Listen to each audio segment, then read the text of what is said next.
Welcome to the Morning Update. I'm Erin Ramsey. Over 30 people have been killed after an inflatable boat flipped in the English Channel. The group of migrants were travelling towards the UK when the boat sank near Calais in France.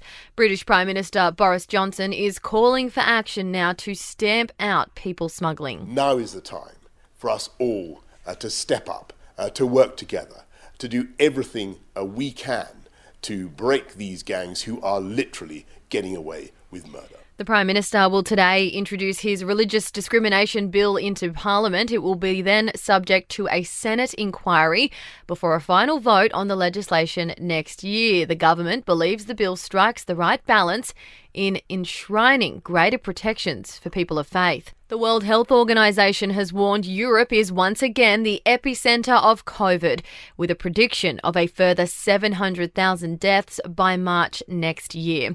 The WHO's Dr. Hans Kluge warned against vaccine complacency, with 60% of global cases and deaths last week reported in Europe. The vaccines, in fact, never promised to cut the transmission. It protects against severe disease, against death, against hospitals being overwhelmed, but vaccines alone are not going to curb the pandemic. Backpackers at a Byron Bay hostel in New South Wales are now in a 7-day lockdown due to a positive COVID case.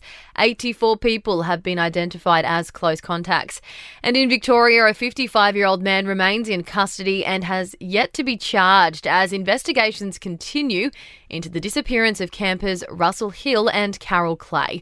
The man was arrested on Monday and stood down from his job as a Jetstar pilot. To sport, South Australia's Jason Francis Horn has been named the AFL's #1 draft pick. The 18-year-old picked up by North Melbourne in last night's draft. GWS Giants selected Finn Callaghan with their pick number 3 in the first round of the draft, and Leek Alir with pick 15. Pat Cummins remains the favourite. Steve Smith has also been interviewed, though, by Cricket Australia as the search continues for a new Test captain to replace Tim Payne. Cummins has been deputy captain for almost 2 years now. And the Sydney to Hobart yacht race is back after being cancelled last year due to COVID. In entertainment news, Ed Sheeran made a virtual appearance at last night's ARIA Awards, presenting the Michael Gudinski Breakthrough Artist Award, a special tribute to his late friend and industry icon. The award went to Bajira. The Kid Laroi picked up Best Pop Release for Stay, and Rufus Du Sol was named Best Group. And Adele has reportedly been approached by Netflix now for a new film.